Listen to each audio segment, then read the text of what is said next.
A lone gunman opened fire without provocation, ambush style, armed with a .357 Smith & Wesson revolver. One guardsman is struck, goes down, and then the shooter leans over and strikes the guardsman again.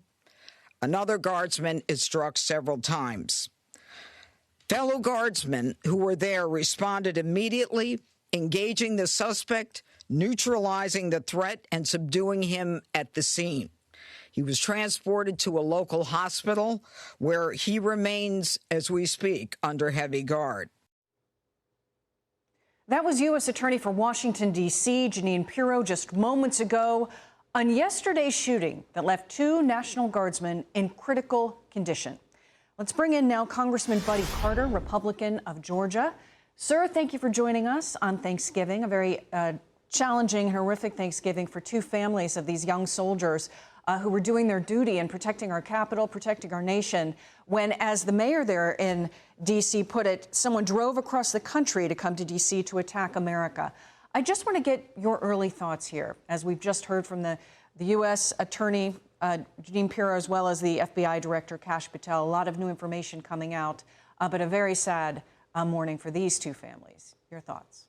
Well, first of all, to Andy and Sarah, please know that you are in our prayers, and to their families, please know that a grateful nation unites in prayer for their recovery.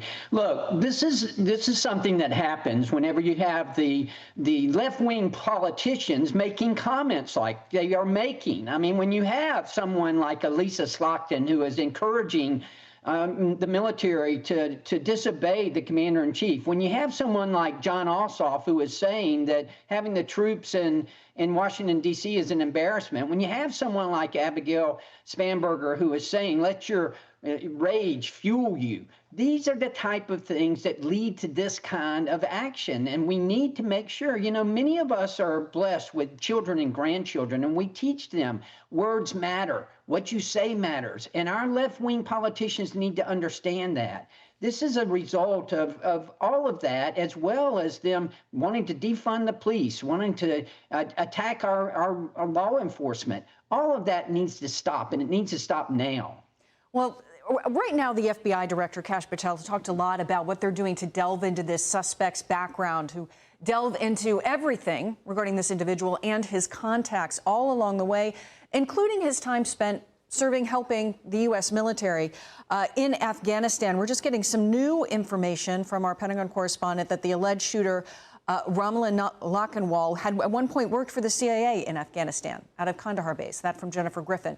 But take a listen to this. This is the FBI Director, Kash Patel, on what they've learned. I also spoke to Director of the CIA, John Ratcliffe, last night, and Secretary of War, Pete Hegseth. There is confirmation now that the subject had a relationship in Afghanistan with partner forces.